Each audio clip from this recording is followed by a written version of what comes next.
What if your life isn't a mess, just unorganized? You're not lazy, you're not behind, you're just buried under too many decisions, too much noise, and no clear system.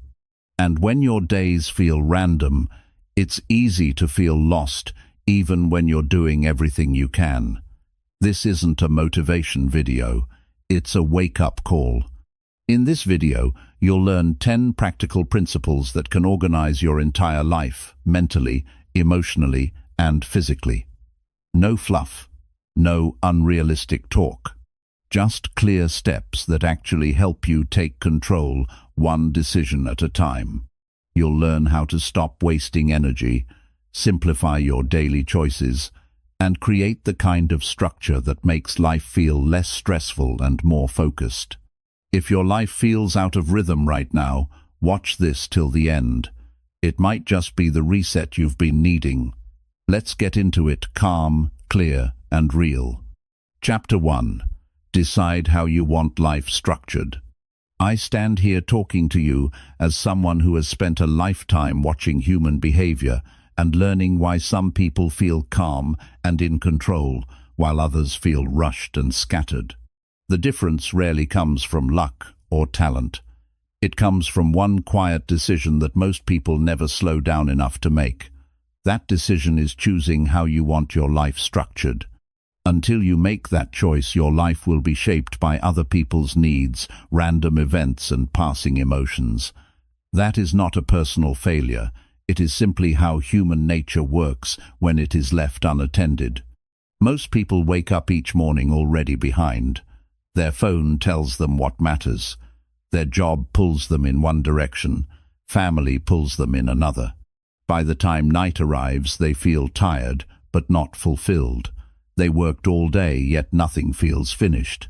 That feeling creates frustration, and frustration slowly turns into doubt.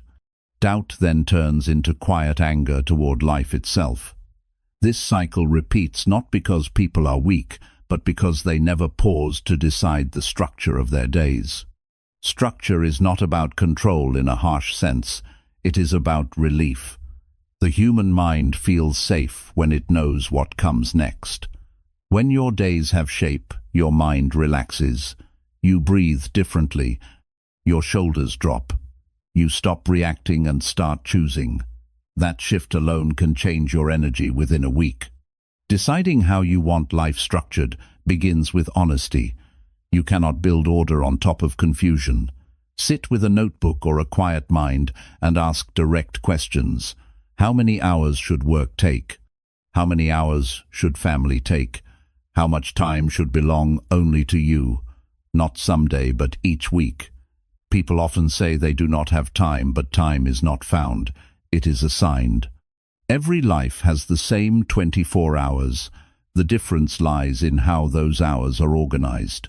Structure starts with mornings. The way you begin your day trains your mind for everything that follows.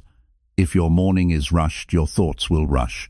If your morning feels steady, your mind feels steady. Decide what the first hour of your day should look like. Decide it clearly. Wake-up time, quiet time, movement, reading, planning. It does not need to be perfect. It needs to be intentional.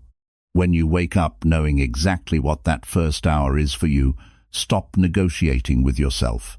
That alone saves mental energy. Next comes the structure of work. Work without structure drains people faster than hard work ever could. Decide when work begins and when it ends. Decide what must be done before anything else. Decide what can wait. When everything feels important, your brain stays tense. When priorities are clear, your brain feels calm, even during effort. Structure turns effort into progress instead of exhaustion. Many people avoid structure because they fear boredom or restriction. In reality, lack of structure is what creates boredom. Days without direction blend together, weeks disappear, years pass quietly. Structure gives contrast to life. Work time feels productive, rest time feels earned, family time feels present. Without structure, everything overlaps, and nothing feels complete. Decide how evenings should feel. Evenings are where habits grow or decay. If evenings are filled with noise and distraction, the mind never fully rests. Decide a simple rhythm, a time when devices are set aside, a time when conversation slows, a time when reflection happens. This is not about rules imposed from outside. This is about respect for your own nervous system. A calm evening leads to a better night. A better night leads to a stronger tomorrow. Structure also applies to emotions. Most people let emotions decide their schedule. When they feel motivated, they act. When they feel tired, they stop. That pattern creates inconsistency. Decide ahead of time how you act regardless of mood. Decide that certain actions happen even on low-energy days. This reduces inner conflict. You stop arguing with yourself. You simply follow the structure you already chose. Your environment must support your structure. A cluttered space creates mental noise even if you think you are used to it. Decide what belongs in your space and what does not. Decide where things go. Order in the physical world creates order in the mental world. This is not about appearance, it is about reducing friction. When your environment supports your routine, you save willpower for meaningful decisions. Relationships also require structure. Without clear boundaries, relationships become draining. Decide how much time you give. Decide when you are available and when you are not. Decide what behavior you accept. This protects both your energy and your respect. People respond to clarity. Confusion invites conflict. Structure invites trust. Deciding how you want life structured also means deciding what you will no longer do. Every yes carries hidden no's. Every commitment costs time. Choose carefully. Many people are overwhelmed because they are overcommitted. They say yes to avoid discomfort and then pay with stress. Structure requires courage. The courage to disappoint others briefly in order to not disappoint yourself daily. Structure creates momentum. When actions repeat in a predictable way, confidence grows. You begin to trust yourself. You say you will do something and then you do it. That builds self-respect. Self-respect changes posture, voice, and presence. People respond differently to someone who lives with quiet order. Life will still bring surprises. Structure does not remove challenges. It prepares you to handle them without losing balance. When unexpected events occur, you return to your structure instead of spiraling. It becomes your anchor. This stability is not loud or dramatic. It is felt internally as calm strength. Most people wait for motivation to organize their life. Motivation comes after clarity, not before. Decide the structure first. Follow it, even when enthusiasm is low. Energy follows action. Confidence follows consistency. Peace follows order. If today feels messy, it does not mean you failed. It means the structure was never defined. You can define it now. Start small. 1 hour, one routine, one boundary. Build from there. A well-structured life does not happen overnight, but it begins with one clear decision. When you decide how you want life structured, you stop being a passenger. You become the planner. That shift changes how problems feel. Problems become tasks. Tasks become manageable. Life becomes lighter not because it is easy, but because it is organized. This principle alone can change everything. Decide the shape of your days. Decide the rhythm of your weeks. Decide the standards for your energy and attention. Life responds quickly to clarity. Order creates freedom. Structure creates peace. And peace gives you the strength to grow every day with purpose and direction. Chapter 2. Choose priorities before reacting to everything. People spend most of their lives reacting. They react to messages, sounds, requests, problems, opinions, and emergencies created by others. By the end of the day, they feel busy but strangely empty. Activity without direction drains the spirit. This is not because people are careless. It happens because the human brain is designed to respond fast to what feels urgent. Without clear priorities, urgency becomes the leader. When urgency leads, life purpose slowly steps aside. Choosing priorities before reacting is one of the most powerful decisions a person can make. It is also one of the hardest. Reaction feels natural. Priority requires thought. Reaction feels fast. Priority feels slower at first.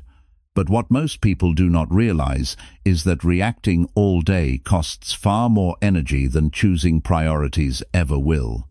When you wake up without priorities, your mind stays open to everything. Every sound pulls attention. Every request feels important. Every problem feels personal. This keeps your nervous system alert all day.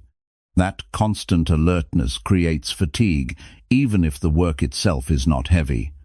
This is why people feel tired after days filled with interruptions instead of meaningful progress. Priorities give the mind a filter.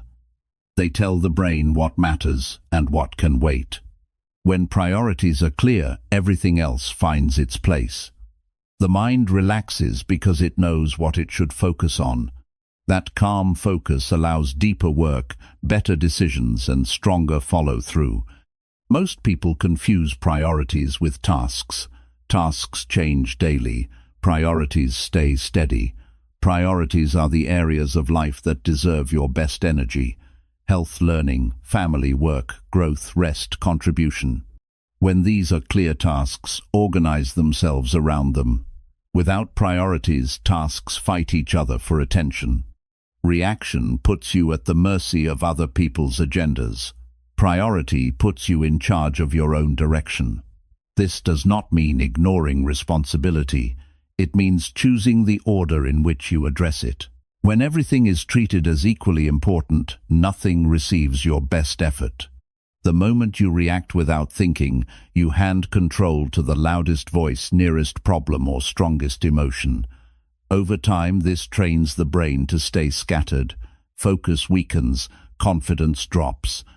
You begin to doubt your ability to manage life, even though the real issue is lack of priority, not lack of ability. Choosing priorities requires honesty. You must admit that some things matter more than others. Many people avoid this because they want to keep all options open. But a life without chosen priorities becomes crowded and unfocused. Growth demands selection. You choose what deserves attention and release the rest. Each morning, your mind should already know what matters most. This reduces mental friction. When something unexpected appears, you compare it to your priorities. If it supports them, you act. If it does not, you delay, decline, or delegate. This simple comparison saves hours of wasted effort every week. Emotions often push people into reaction. Guilt, fear, excitement, and pressure can all override priorities if they are not firmly decided. This is why priorities must be chosen during calm moments, not emotional ones. A calm mind chooses wisely. An emotional mind reacts quickly. People often say they are overwhelmed. In most cases, they are not overwhelmed by work but by decisions. Priorities reduce decisions. When priorities are clear, many choices are already made. You stop debating. You stop second-guessing. You act with confidence because your direction is set. Choosing priorities also protects relationships. When you know what matters, you communicate more clearly.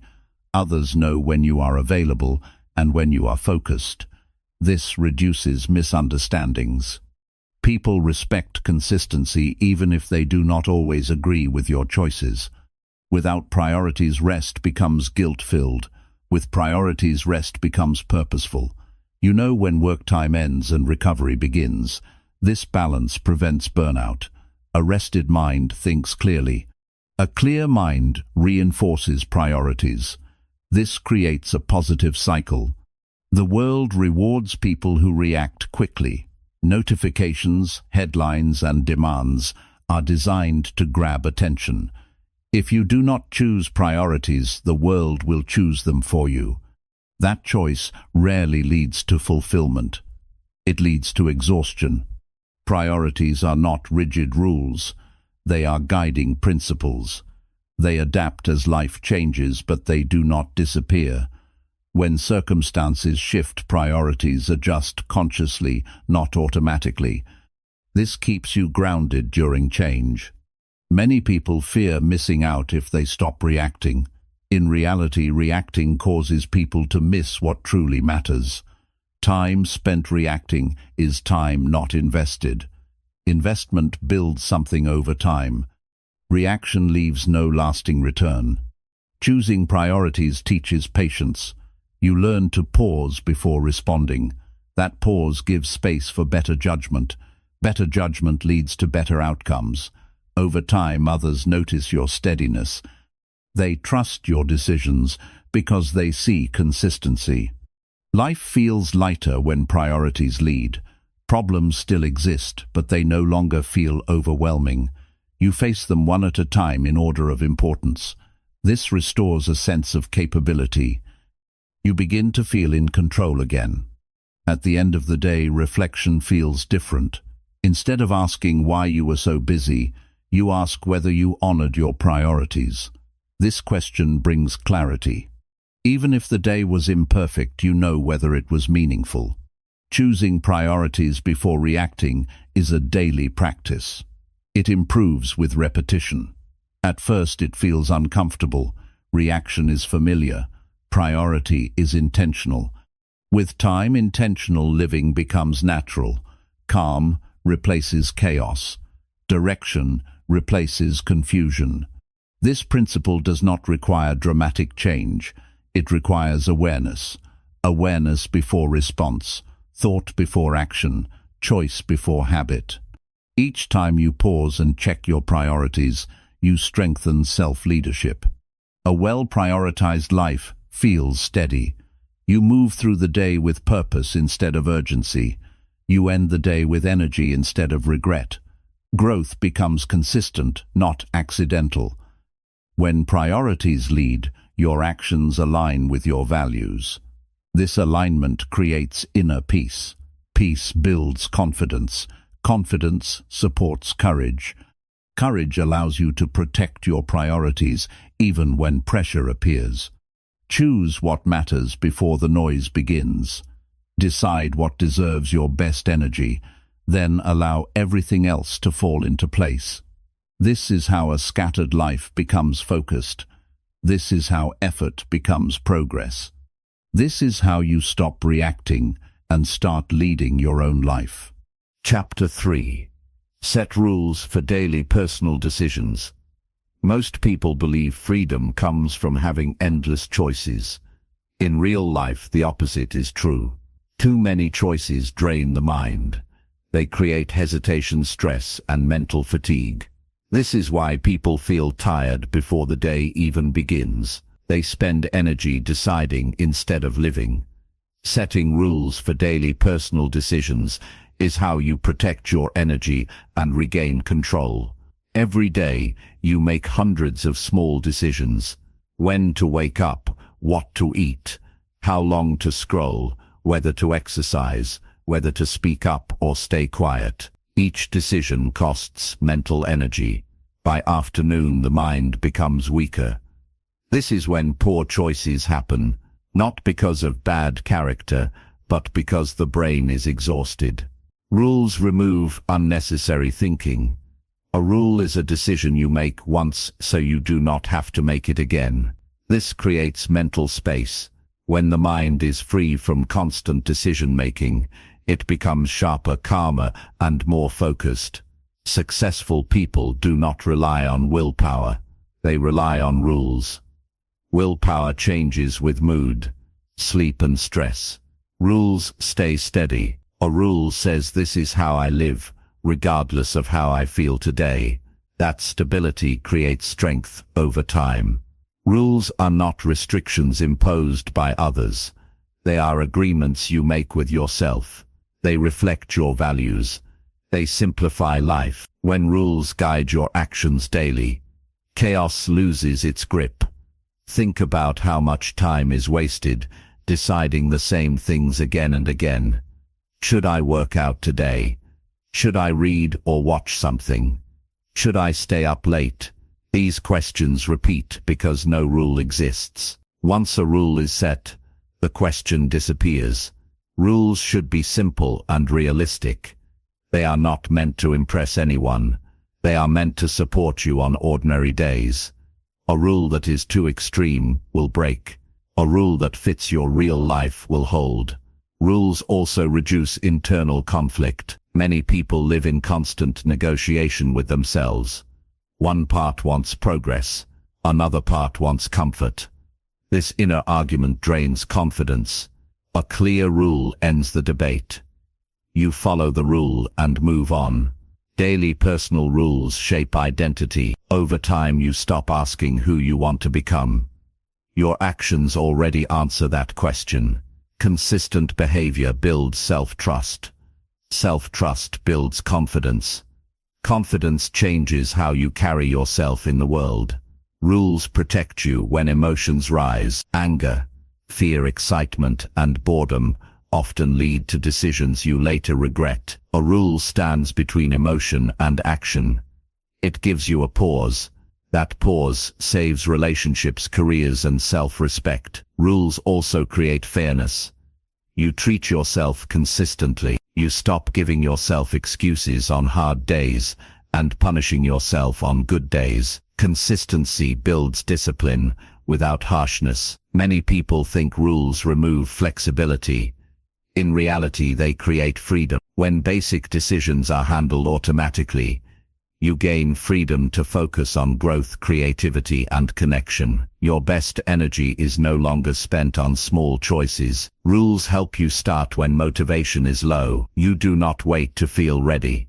The rule says you begin. Progress happens after action, not before it. This trains the brain to move forward even when consent pulls back. Rules also help you stop. Many people struggle with overworking and overthinking. A rule that defines rest time gives permission to recover without guilt. Rest becomes intentional instead of accidental. The human brain loves clarity. When rules are clear, stress decreases. Anxiety often comes from uncertainty. Rules reduce uncertainty. They create predictability. Predictability creates calm. Rules must be reviewed occasionally. Life changes. Responsibilities shift. Rules should evolve with awareness, not emotion. You adjust them consciously instead of abandoning them impulsively. Setting rules does not mean perfection. You will break a rule at times. The key is response. You return to the rule without drama or self-criticism. This builds resilience. You learn to recover quickly instead of giving up. Rules also teach responsibility. You stop blaming circumstances for repeated patterns. You acknowledge that without rules, behavior drifts. With rules, behavior aligns. People respect those who live by clear personal standards. Even if they do not share them, they sense stability. Stability builds trust. Trust strengthens relationships. Rules give direction on busy days. When everything feels urgent, rules remind you of what matters. They guide choices quietly in the background. This reduces stress without effort. Most people try to change their life by changing motivation. Motivation fades. Rules endure. A rule does not need excitement. It only needs commitment. When rules guide your days, progress becomes steady. You stop relying on bursts of effort, followed by long pauses. Small, consistent actions replace dramatic swings. Growth becomes predictable. Rules simplify identity. You know who you are because you know how you act. This clarity reduces doubt. Doubt drains energy. Clarity restores it. Life becomes easier not because it is simpler, but because decisions are lighter. You move through the day with less resistance. You feel less pulled in different directions. Rules also protect long-term goals. Short-term desires often compete with future plans. A rule gives priority to what matters most. This builds pride. You begin to respect yourself more. Setting rules for daily personal decisions is not about control, it is about care. You care enough about your future to remove obstacles from your present. You design your days instead of leaving them to chance. When rules guide behavior, days feel organized, weeks feel productive, months feel meaningful. You begin to see progress, not just activity. You stop asking why life feels chaotic. You recognize the missing structure. You build it quietly through simple rules followed consistently. This principle changes how life feels. Decisions become easier, stress decreases, confidence grows, direction strengthens. Decide how you will live daily. Set rules that support the person you are becoming. Follow them without drama. Adjust them with wisdom. Over time, these rules organize your life from the inside out. Chapter 4. Build order through simple, repeatable actions. People often look for big changes to feel in control of their lives. They wait for motivation to strike or for the perfect plan to show up. But the truth is, order doesn't arrive all at once. It's not a sudden breakthrough. It's built quietly through simple, repeatable actions. The kind of small steps you can do even on your worst day. That's where real stability begins. Not in loud moments, but in daily rhythms that make life feel grounded. When your life feels disorganized, the first instinct is to try harder, work longer hours, multitask more, add things to your to-do list. But without structure, all that effort just leads to exhaustion. You don't need more pressure, you need more rhythm. The kind that doesn't rely on willpower or mood. The kind that repeats itself so often it becomes a part of who you are. Humans are built for repetition. That's how the brain learns and how behavior becomes automatic. But without intention, repetition leads to problems. You keep doing what's familiar, even if it's not helpful. That's why building order means deciding which actions are worth repeating, and then sticking to them with quiet consistency. One of the most common reasons people feel overwhelmed is because their days are filled with random choices. There's no flow, no anchor points. They move from one thing to the next, reacting to whatever shows up. Over time, that lack of structure creates anxiety. You feel behind even when you've been busy all day. Simple actions change that by giving your day a shape, a steady frame that you return to no matter what happens. Start small. That's the key. Don't aim to rebuild your entire life in a week. Choose one part of your day. Just one. Maybe it's the way you start your morning. Maybe it's how you close your workday. Pick a piece of time that feels chaotic and decide on a small action you can do in that space every day. Not just when you feel inspired, but when you feel tired, bored, or stressed. That's when it matters most. For example, if you feel rushed every morning, create a 5-minute routine. Drink water, sit in silence, write your top priority. That's it. Do it every day. After a while, your mind begins to settle the moment that routine begins. It's not about the size of the action. It's about how often it happens. Repetition is what turns effort into stability. Order comes from knowing what's next. When your day is filled with uncertainty, you carry mental tension. Your mind stays on high alert, scanning for what to do. But when you've practiced the same simple actions again and again, your brain can relax. It already knows the steps. You move through them without overthinking. That frees up your attention for deeper focus and better choices. This applies to every part of life, your health, your work, your relationships. If you want to feel in control of your time, create blocks of repeated action. Respond to messages at the same time each day. Review your goals at the same hour. Set up a system for checking in with people that you do weekly, not randomly. These are not restrictions. They are patterns that keep your energy from scattering. A lot of people wait until they feel ready to begin, but readiness is built by showing up. The act of repeating something daily creates emotional readiness. The more often you do it, the less resistance you feel. You stop having long debates in your head. You just begin. That's how people become consistent. Not by being more disciplined, but by making the action so normal it no longer needs convincing. There's also comfort in knowing you're not starting over every day. When you live without rhythm, every morning feels like a reset. You have to rebuild momentum. That's exhausting. But with repeatable actions in place, you carry momentum forward. Even if the day goes sideways, there's a base to return to. That gives you a sense of control, even in chaos. Sometimes people think routines are boring. That structure kills creativity. But the opposite is true. Creativity needs space. It needs clarity. And simple daily actions clear the clutter from your mind. When you're not constantly figuring out what to do, you have more energy to think freely. Structure doesn't limit you. It supports you. Think about the parts of your life that feel hardest to manage. Maybe your eating habits are all over the place. Maybe your focus at work disappears halfway through the day. Instead of trying to fix everything, ask what small repeated action would bring a little order. Eat the same balanced breakfast every day. Block out a 90-minute work window without interruptions. These actions become your anchors. They hold you in place when life tries to pull you in every direction.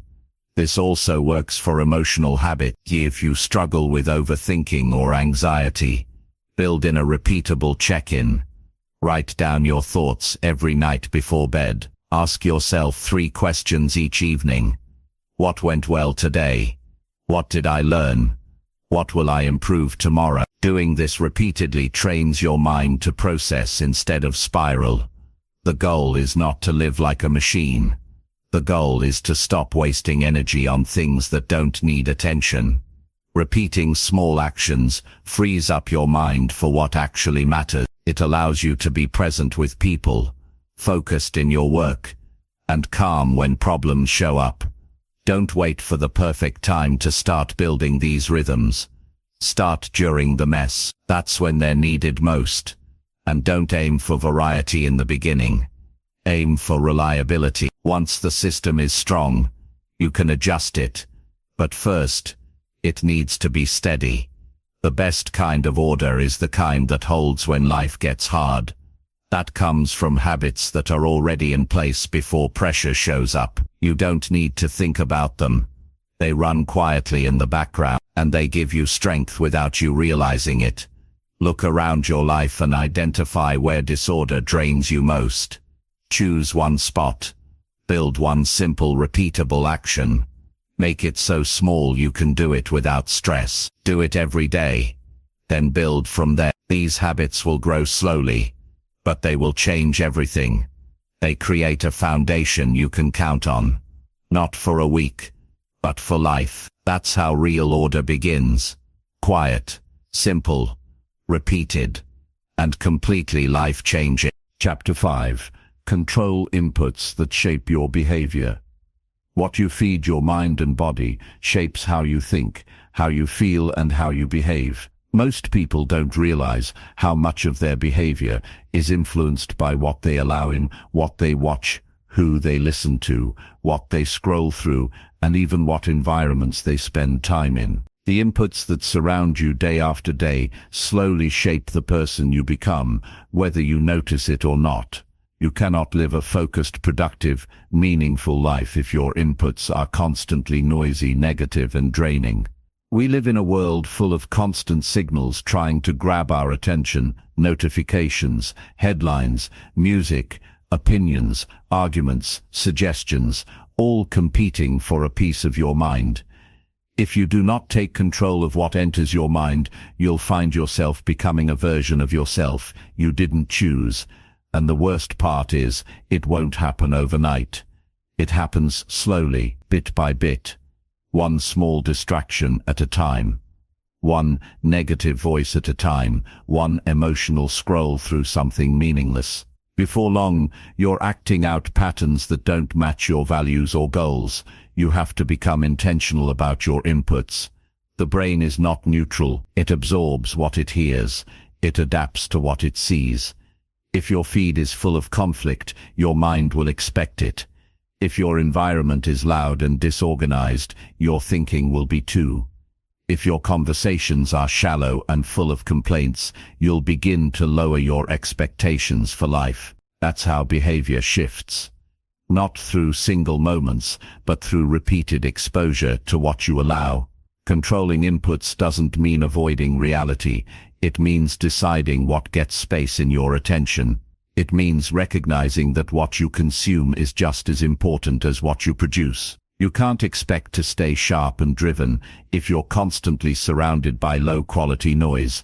Just like food affects the body, information and energy affect the mind.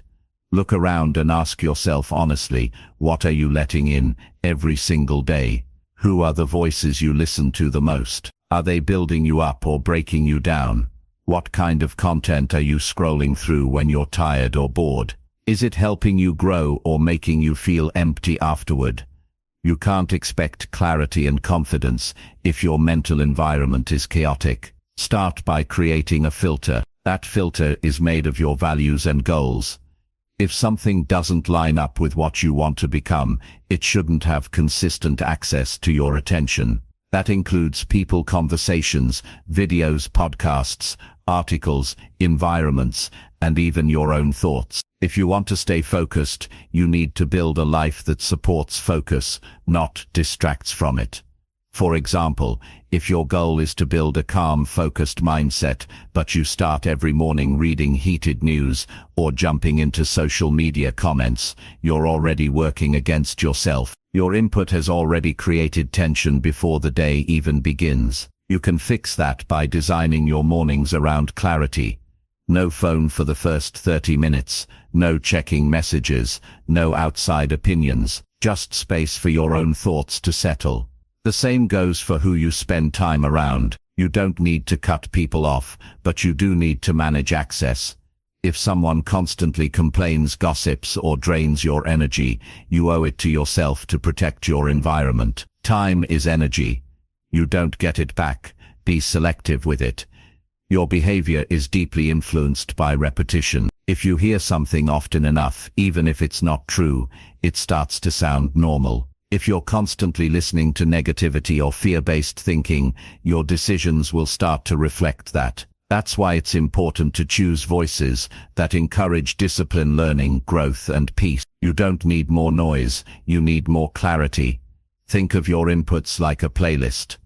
You choose what's on it. Fill your days with material that aligns with who you want to be. Books that challenge your thinking, conversations that inspire you, routines that calm your nervous system. These are not luxuries. These are tools for behavior change. They support your goals quietly in the background. Most people try to change their behavior by forcing new actions, but those actions fall apart when the environment doesn't support them. You can't build new habits in the middle of mental chaos. Start by changing what's coming in. When you clean up your inputs, your natural behavior begins to shift. You make better choices without fighting yourself. Your brain is also affected by physical input. The lighting in your room, the noise levels around you, the colors you see, the smells you notice. These things seem small, but they have a huge effect on your focus and mood. If your space feels cluttered and noisy, you'll feel that tension in your thinking. A calm space creates a calm mind. That's not a coincidence.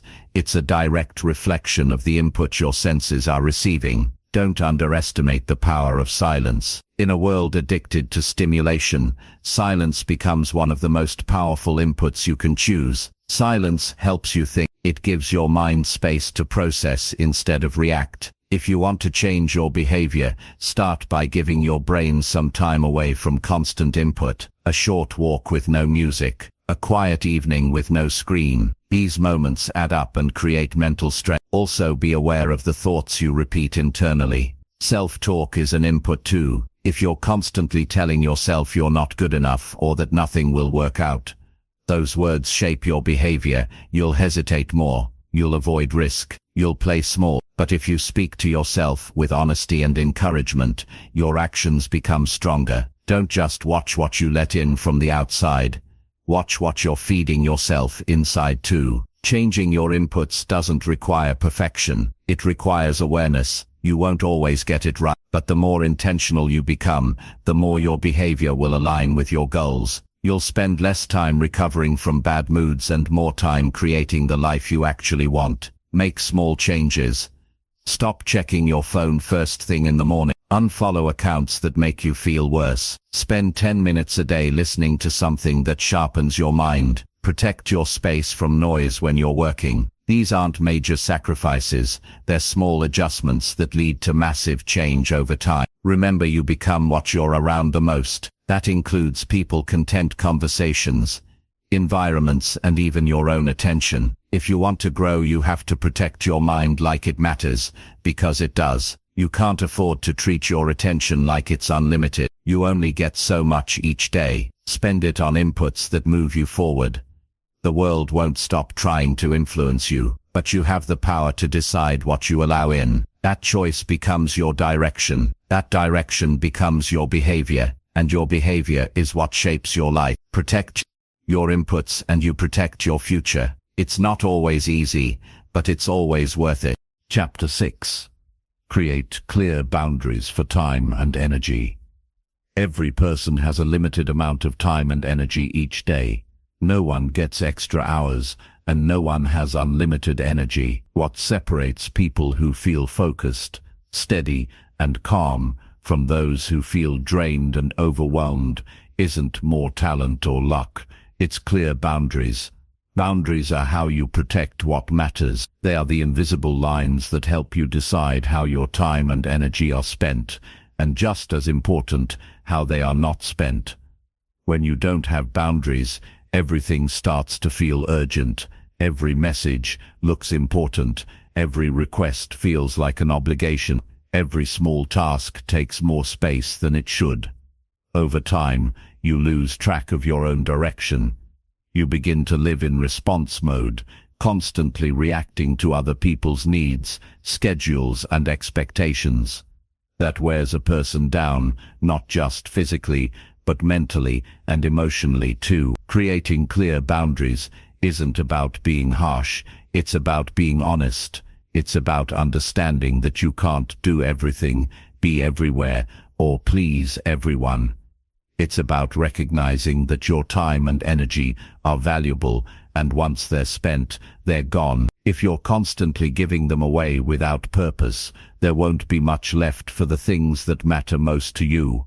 The first place to look when setting boundaries is your time. Look at your day and ask yourself where your time actually goes. Not where you want it to go, but where it's truly spent. You'll start to see patterns. You'll notice moments where you said yes to things that didn't need your attention. You'll realize how much time disappears into distractions, interruptions, or unplanned conversation. Boundaries around time start by defining what each part of your day is for. When you know what a block of time is meant for, deep work, rest, connection, learning, you protect it more easily. Without time boundaries, it's easy for work to spill into your evening, or for social media to eat into your mornings, or for your focus to break every few minutes because you're trying to stay available for everything. But when you decide in advance that certain hours are reserved for specific tasks, or better yet, specific purposes, your day gains shape. You no longer ask yourself 100 times a day what you should be doing. You already know. Boundaries with energy work the same way. Some people, conversations, or environments drain you more than others. That's not something to ignore. It's something to notice and respect. If every time you talk to someone you feel mentally exhausted or emotionally stressed, that's a signal. If being in a certain space makes it harder to think clearly, that's also a signal. Energy boundaries are about making small shifts that protect your mental and emotional space. This could mean limiting the amount of time you spend on calls. It could mean taking short breaks after high-stress meetings. It could mean not checking your phone before bed because you know it makes your thoughts race. These aren't rules to limit your life. They're boundaries that allow you to keep your energy steady so you can show up fully when it really matters. Another important part of boundary setting is learning how to say no without guilt. A lot of people struggle with this. They say yes to things they don't have the capacity for because they're afraid of disappointing someone. But every yes that doesn't align with your values is a quiet no to something that does. That might be your health, your goals, your peace of mind. Saying no isn't rejection, it's protection. You're not rejecting people, you're protecting your path. To make it easier, build a few default responses you can use when someone asks for something that doesn't fit into your priorities. You don't need to explain your whole life. A simple "I'm not available for that right now," or "I need to focus on something else at the moment," is enough. You don't need to apologize for managing your time and energy. You just need to be clear. Boundaries also help you handle distraction. Every ping, alert, or pop-up is an invitation to lose focus. If you don't have rules for how and when you engage with technology, your day will be shaped by whatever grabs your attention first. That's not how you build a meaningful life. It's how you end up, busy all day but feeling like nothing really got done.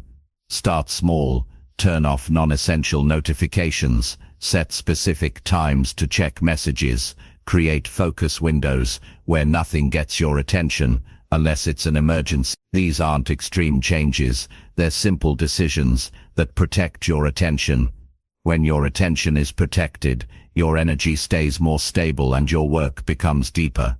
You can also create boundaries around emotional energy. If you constantly absorb other people's stress, their opinions, their expectations, it's going to affect your peace. You can care about people without carrying their emotions. You can listen without losing yourself. You can support others while still protecting your own emotional health. This might look like leaving certain conversations earlier. It might mean not engaging in arguments that go nowhere. It might mean letting people be upset with your choices without trying to fix everything. Boundaries are not just about time and tasks. They are also about emotional clarity, knowing what belongs to you and what doesn't. Sometimes people push back when you set boundaries. They're used to your time being available. They're used to you saying yes. That's okay. That's part of the process. Your job isn't to make everyone comfortable with your boundary. Your job is to stay loyal to what you know keeps you grounded and healthy. Over time, people adjust, and even if they don't, you'll find you're surrounded by people who respect your space instead of fighting it. Boundaries also give you room to rest.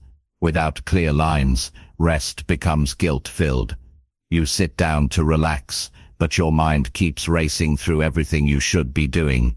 Boundaries silence that noise. They give you permission to step back and recharge because you've already decided when work ends and rest begins. And this leads to one of the most powerful parts of living with boundaries: peace. When you know where your time goes and where your energy is protected, life feels less rushed. You stop chasing every request. You stop explaining every decision. You begin to move through your days with clarity and calm. You do less, but you do it better. This is not something you master overnight. It takes time to build, adjust, and reinforce boundaries. Some days you'll forget, some days people will challenge, but the more you practice, the more natural it becomes. You start choosing your time instead of giving it away. You start valuing your energy instead of stretching it thin. And you begin to live on your terms, not in reaction to everyone else's plans. Boundaries don't build walls, they build strength. They keep your life organized, your mind clear, and your heart steady. In a world full of demands, boundaries are how you stay connected to what matters most. Not someday, but every day, one clear line, at a time. Chapter 7. Act consistently instead of relying on mood. Most people wait to feel like doing something before they actually do it. They wait for motivation to kick in, for energy to rise, for inspiration to show up. But if you build your life around how you feel, your progress will be slow, unpredictable and unstable. Moods come and go. Discipline stays. The people who achieve lasting change don't rely on mood. They rely on consistency, and they do what needs to be done, whether they feel like it or not. There are days when motivation feels high, when everything feels clear, when doing the work feels easy. But there are also days when the energy is low, the mind is tired, and distractions feel more interesting than goals. If your actions only show up on the good days, the results will always be temporary. Real growth happens on the days when you show up even without the excitement. Acting consistently isn't about being rigid. It's about being committed. It's about saying, this matters enough to do it even when I'm not in the mood. When you operate with that mindset, your identity begins to shift. You stop depending on emotion to move forward. You build habits that carry you through the ups and downs. Moods are temporary by nature. They shift with sleep, food, weather, stress, and even things you can't fully explain. But your goals should not depend on those shifts. You wouldn't trust a person who changes direction every few minutes. So why trust a mood that changes every few hours to decide your life's direction? The reason consistency matters so much is because the brain and body thrive on repetition. They build strength through routine. They grow through structure. Every time you repeat an action, you create a mental pathway that makes the action easier the next time. That's how habits form, not by willpower alone, but by consistent behavior repeated over and over again. Think about the way you brush your teeth. You don't ask yourself if you feel like it. You don't debate it every night. You do it because it's part of your routine. It's non-negotiable. Imagine if you treated your most important habits the same way. Not dramatic, just expected, just done. Too many people overthink small actions. They treat every workout, every reading session, every healthy meal like it needs to feel special. But greatness is not built from occasional big efforts.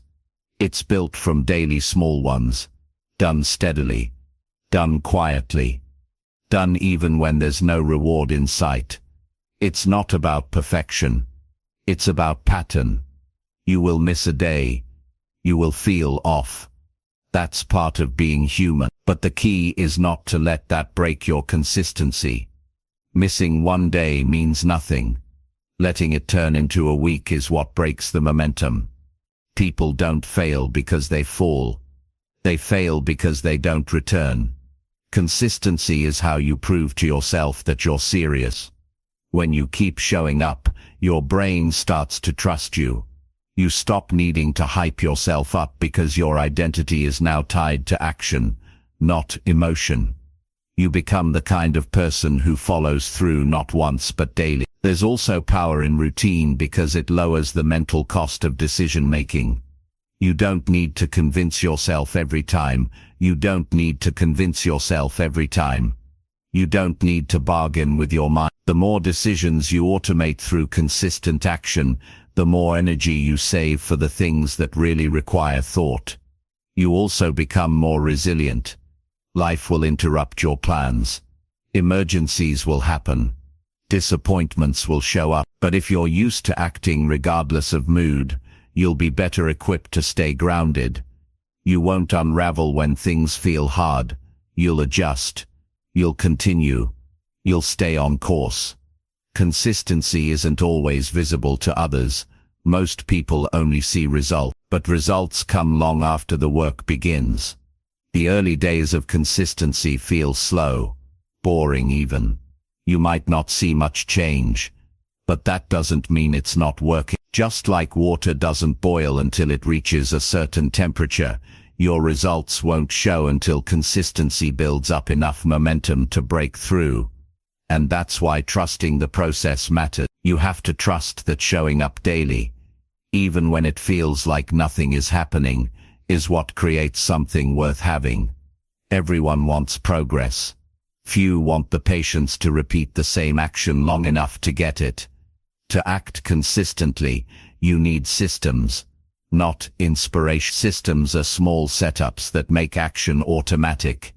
A place for your workout clothes, a set time for writing, a reminder that tells you when to unplug. Systems reduce friction. They help you do the work even when you're tired, even when life feels heavy. You also need to remove the drama from your routines. Stop waiting for the perfect moment. Stop checking if you're in the mood. Set the action and do it. If it takes 10 minutes, great. If it's not your best effort, still good. The point is that you did it. That action done again and again is what changes how you see yourself. Over time, you'll begin to notice something powerful. You'll feel stronger not because life got easier, but because you stopped waiting to feel ready. You'll trust yourself more because you've seen what happens when you act without needing permission from your emotions. You'll start making decisions based on principles, not moods. And that's when life really starts to shift. Because when you're no longer led by how you feel, you become stable. You stop chasing motivation and start building discipline. You stop second-guessing and start moving forward. You stop explaining why you didn't and start becoming the person who always does. There's nothing flashy about consistency. It's not exciting. It doesn't always look impressive, but it is powerful. It's what builds character. It's what creates peace of mind. It's what moves you forward on the days when nothing else seems to work. So, if you're tired of feeling stuck, stop waiting to feel ready. Decide who you want to be. Then act like that person today, and tomorrow, and again the day after. Don't do it for applause. Don't do it for results. Do it because that's who you are becoming. And let that truth carry you consistently, confidently and quietly, toward the life you want to build. Chapter 8. Review patterns that quietly run your life. You live most of your life on patterns you don't even notice. The way you start your morning, the way you respond to stress, the way you think about challenges, the way you speak to yourself when no one's around. These patterns are quiet. They run in the background, and if you never stop to look at them, they will keep guiding your actions without your permission. That's why growth begins with awareness. You cannot change what you refuse to notice. Most people want different results in life, but they never pause to ask where their current results come from. They try new strategies, read new books, or start new habits, but all while running on the same internal loops. If you've been stuck in the same situations, having the same problems, reacting the same way, there's a high chance a quiet pattern is driving it. Your patterns are built from repetition, experiences, beliefs you picked up as a child, words you heard in school, situations you lived through. Eventually they form routines in how you behave, speak, avoid, and think. And because they feel familiar, you don't question them. That's the danger. Familiarity is not always a sign of truth. It's just a sign of repetition. Think about the last week, not the surface tasks, but how you moved through the day. Did you feel rushed or steady? Did you scroll every time you were bored? Did you avoid hard conversations? Did you delay starting things that matter? These are not random behaviors. These are habits built from patterns, and unless you review them with honesty, they'll keep repeating in loops, quietly shaping your life behind the scenes. Some patterns are obvious, but most are subtle. The way you yuck to yourself when you make a mistake, the way you automatically say yes to things you don't want to do, the way you distract yourself every time you feel emotional discomfort. These are learned responses, and if you're not careful, they become your identity. Not because they're true, but because they're practiced. You have to slow down long enough to study yourself, not judge yourself. Study yourself, ask questions. What triggers certain behaviors in you? When do you tend to give up? When do you feel the most clear, the most anxious, the most confident? You'll start to see themes. Those themes tell the truth about what you've been practicing without knowing it. You don't need to fix everything at once. You need to become aware. Awareness gives you choices. Without it, you react. With it, you respond. That one shift changes how you approach everything. Once you see a pattern, you can interrupt it. You can ask, is this how I want to keep living? Not out of shame, but out of clarity. Some patterns were useful at one point. Maybe you learned to keep quiet to stay safe, or you stayed busy to avoid pain, or you became overly independent because no one showed up when you needed help. But just because something helped you survive in the past, doesn't mean it should lead your life today. Growth means recognizing when a pattern has expired. And here's something important. Patterns don't disappear just because you want them to. They lose power when you stop feeding them. That's why awareness alone isn't enough. You need to pair awareness with new action. If you always avoid difficult work by checking your phone, notice that, and then stay with the discomfort next time. Sit with it. Let it pass. Each time you do that, you're rewiring the loop. Reviewing your patterns isn't just about what you do, it's also about what you believe. Many people carry silent beliefs that guide every choice they make. Things like, I'm not good enough. Nothing ever works out. People don't really care about me. These beliefs shape behavior in ways that feel normal, but normal isn't always healthy. You need to bring those beliefs into the light and question them. Ask, where did this come from? Is it even true? What has it cost me to believe this? You also need to look at your environment. Your surroundings reflect and reinforce your patterns. The people you talk to daily, the routines in your home, the systems you've built or haven't built, your phone habits, your digital spaces. If your environment constantly pulls you back into old behaviors, you'll stay stuck even if your intentions are good. Reviewing patterns means reviewing your setup too. And don't forget emotional reaction. If you're always getting defensive, pulling away, shutting down or over-explaining, that's a pattern. Emotions are not random. They are messengers. Instead of blaming yourself for emotional reactions, get curious about them. Ask what they're protecting, what fear or memory they're built on. That kind of curiosity breaks the loop. It helps you meet your patterns with compassion, not resistance. You can't organize your life without organizing your inner world. The outside reflects the inside. If things always feel chaotic, it's not just a scheduling issue, it's a pattern issue. Maybe it's the habit of overcommitting, or people-pleasing, or perfectionism, or not following through. These are not personality traits. They are repeated responses that can be restructured through awareness and choice. One of the most powerful practices you can adopt is weekly reflection. Take time each week to ask, what repeated behaviors helped me this week? What slowed me down? What do I keep doing that doesn't serve me anymore? This is how you start moving forward without carrying the weight of unconscious behavior. Some people resist this kind of self-review because they're afraid of what they'll find. But the truth is, you're already living out your patterns. Looking at them doesn't create them. It just gives you the power to change them. Ignoring them only keeps you stuck. Every new chapter of your life will ask you to release an old pattern. You cannot carry yesterday's habits into tomorrow's goals. The life you want is not built in one day. It's built in small choices, repeated daily. And if you don't stop to review what you're repeating, you'll keep building in circles instead of moving forward. This work is not flashy. It's not always comfortable, but it's the most direct way to free yourself from the loops that keep your life smaller than it needs to. You don't need to become someone else. You need to return to who you were before the patterns got in the way. And that begins with paying attention.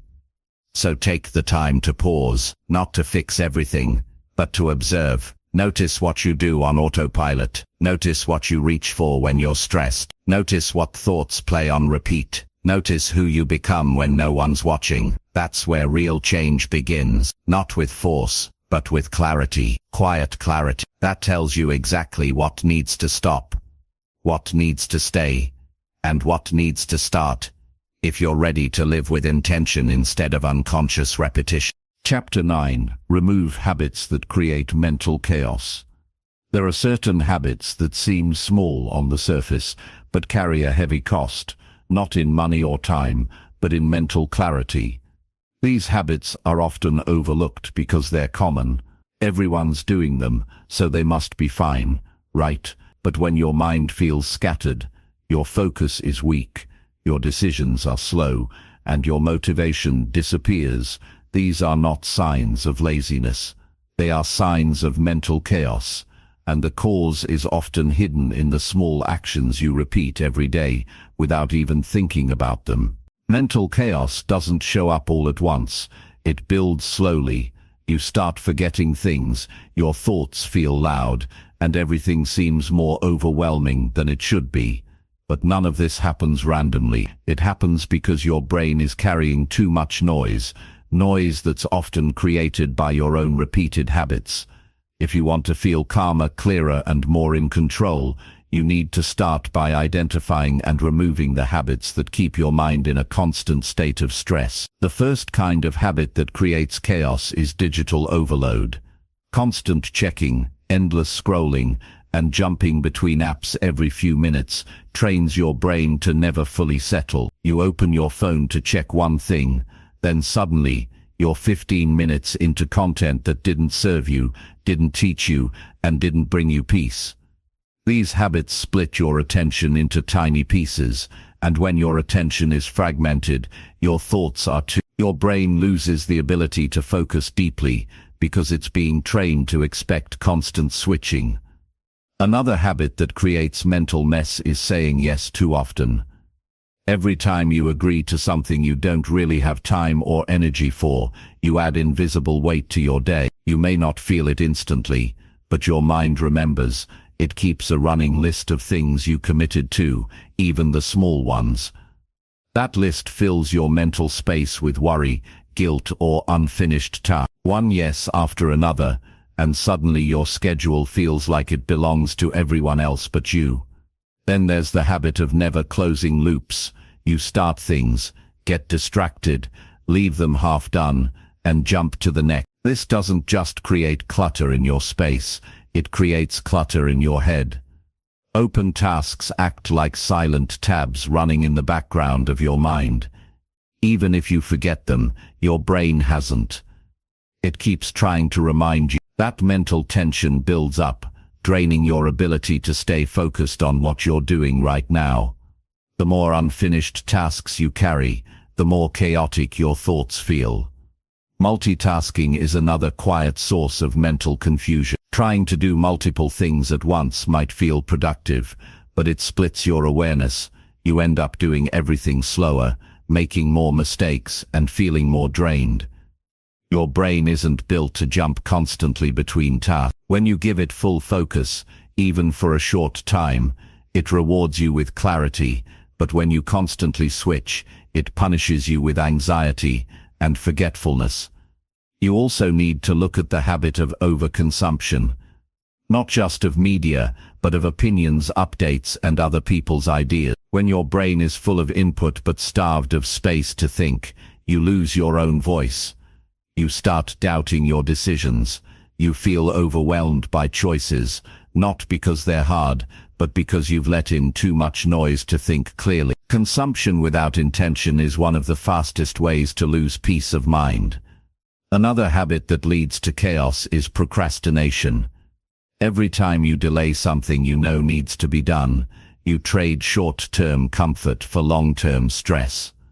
The task doesn't disappear, it just hangs over you. It adds pressure to your thoughts and keeps you in a constant state of mild tension. And when you procrastinate often, that tension becomes your normal. You live in a low-grade state of stress that never seems to go away. Sleep disruption is also a major source of mental disorder, and yet many treat it like a minor detail. Scrolling in bed, staying up late for no clear reason, or starting the day without enough rest turns the brain into a fog machine. You can't think clearly when you're always tired. You're more reactive, more emotional, and less in control. Fixing your sleep is one of the simplest ways to gain back mental order, but it requires breaking the habits that steal your rest in the first place. And then there's the inner talk, the habit of harsh self-criticism, doubt, or constant negative predictions. This type of thinking doesn't come from nowhere, it's repeated. You've practiced it, and the more you practice it, the more real it feels. The brain listens to what you tell it. If you keep feeding it with stress, guilt, and fear, it will reflect that in your decisions, your mood, and your confidence. It's not always about doing more. Sometimes the answer is thinking less destructively. One of the fastest ways to clean mental chaos is to reduce your input. Turn off what doesn't serve you. Unfollow what triggers comparison. Mute what pulls your energy. Set boundaries on when you're available. Keep your phone out of reach during deep work. Stop checking messages during meals. These are not extreme actions. They are small steps toward creating space for your mind to rest and reset. Decluttering your environment also helps declutter your thoughts. Your physical space speaks to your mental state.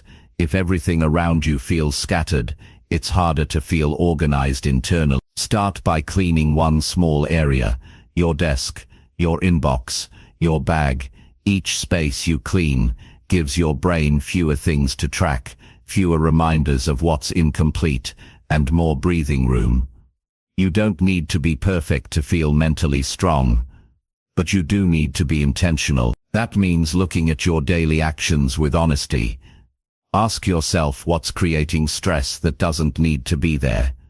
What's stealing energy that could be used for something meaningful? What habits feel normal but leave me feeling worse? Removing chaotic habits isn't about making your life robotic.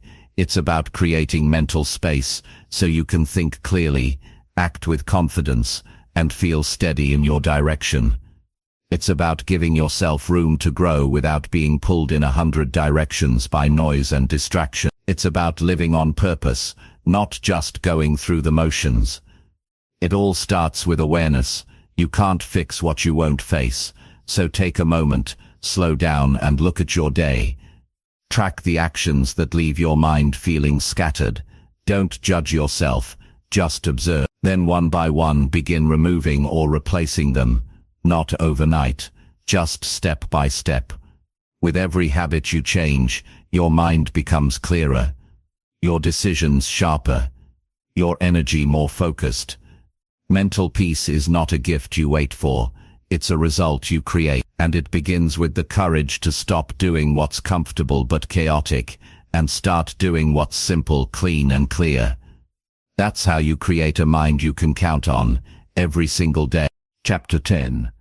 Commit daily to living with intention. Living with intention is not about having the perfect plan or trying to control every detail of life. It's about waking up each day and choosing how you show up. It means deciding what kind of energy you bring to the people around you, what kind of mindset you carry through challenges, and what kind of choices you make even when no one is watching. Intention gives direction. Without it, you drift. You wake up and follow whatever pulls you. You respond to whatever shouts the loudest. You act out of habit instead of clarity. And after a while, you start feeling disconnected from your own life. Committing daily to live with intention is how you take your life back from distraction, pressure, and noise. It's how you stop feeling like time is slipping away. Most people don't choose how they live. They repeat. They wake up and do what they've always done. Same thoughts, same actions, same outcomes. Not because they want to stay the same, but because they never made the conscious choice to shift. That's why intention must become a daily commitment. Not something you think about once in a while, but something you return to again and again, especially when life feels busy or uncertain. Intentional living starts the moment you wake up. Before the world asks anything of you, you ask yourself, what matters most today? Where do I want my time to go? Who do I want to be in every room I walk into? These aren't complicated questions, but they are powerful because the answers shape your behavior, your focus, and your attitude. When you don't ask them, your day belongs to distractions. When you do ask them, your day belongs to you. It's easy to live on autopilot. It feels familiar. It requires less effort. But familiarity is not the same as alignment. Just because something feels comfortable doesn't mean it's helping you grow. Living with intention means making daily decisions based on your values, not your moods. It means saying no to shortcuts and yes to long-term thinking. It means doing what's right for your future self, even when your present self wants comfort. One of the most important parts of living with intention is protecting your time. Time is the container that holds your choices. If you give your time to things that don't matter, you're not just losing minutes, you're losing direction. Every hour you spend should point towards something that matters to you, even in small ways. That doesn't mean you need to be productive every moment. Resting with intention is just as important as working with intention. The difference is that you choose it. You don't escape into it, you decide, not drift. Energy matters too. You can have all the time in the world. But if you don't manage your energy, your time won't matter. Living with intention means noticing what fuels you and what drains you. It means adjusting your routines so you're not constantly recovering from burnout. It means paying attention to the people and tasks that take more than they give, and being honest about what needs to change. Protecting your energy is not selfish, it's necessary. You cannot serve your goals, your relationships, or your growth from a place of exhaustion. Your environment plays a role in intention. You can't expect to feel focused if your space is filled with distraction. You can't expect to think clearly if your phone is always within reach, and every moment of stillness is filled with noise. Living intentionally means designing your environment to support your goals, not fight them. Put the book where you can see it. Set up your space so that it invites focus, not avoidance. Make the default choice the one that supports who you want to be. Another piece of intentional living is how you speak to yourself. Your internal dialogue shapes your action. If you constantly criticize, doubt, or compare, you'll start making choices that reflect those beliefs. But when your self-talk is grounded in honesty, compassion, and clarity, you build a stronger foundation for every action. Living with intention means being mindful of what you allow yourself to repeat in your mind. Because repeated thoughts become beliefs, and beliefs become patterns. You don't need to plan every minute of your day to live intentionally. What matters more is how often you pause. The pause is where awareness lives. Before you start a task, pause and ask, why am I doing this? What's the purpose? What outcome do I want? Before you speak, pause and ask, will these words bring clarity or confusion? Before you commit, pause and ask, does this match my values or just my desire, please others? These small moments of thoughtfulness change everything. It's not about being perfect, it's about being honest. You will have days where you slip into old habits, days when you feel pulled by everything except what you care about. That's part of the process. The goal is not to live every day with perfect control. The goal is to come back, again and again, to return to your values when you've drifted, to choose again after you've reacted, to reset your focus even after a long day of distractions. That's what commitment looks like. Not flawless effort, but consistent return. Living with intention also means deciding in advance what kind of person you want to be, and then acting in alignment with that vision. If you want to be someone who is calm under pressure, you start practicing patience, during small moments of stress. If you want to be someone who keeps their word, you follow through on the things you say even when it's inconvenient. If you want to be present with your loved ones, you put the phone down during dinner. These are not big dramatic gestures, they're small choices, made on purpose. There's a quiet power in living like this. You feel less scattered. You stop rushing through everything. You become more selective, more aware. You stop chasing everything that looks urgent and start focusing on what's truly important. You move through the day with direction instead of pressure, with purpose instead of confusion. That doesn't mean every day is easy, but it means every day is yours. To commit daily to living with intention, you don't need more tools or strategies. You need one thing: presence. You need to wake up and decide that your life matters enough to not waste it. You need to pay attention to what you're doing and why you're doing, and you need to choose over and over again to live in alignment with who you truly are, not who the world tells you to be. You don't need to fix everything at once. You just need to care enough to stop living on default. Decide what matters. Align your actions. Pause more often. Say yes less often. Give yourself permission to change the rhythm of your days. It won't happen overnight, but it will happen. With each choice made from clarity, your life becomes more meaningful, more peaceful, more yours. That's what intention gives you. Not control, but direction. Not perfection, but peace. And when you live from that place, everything around you starts to shift. You become a steady force. You start to build a life that reflects what you actually believe. Not because you're lucky, or disciplined, or special, but because you decided to live away every single day. That's the commitment. That's the change. That's the work that makes everything.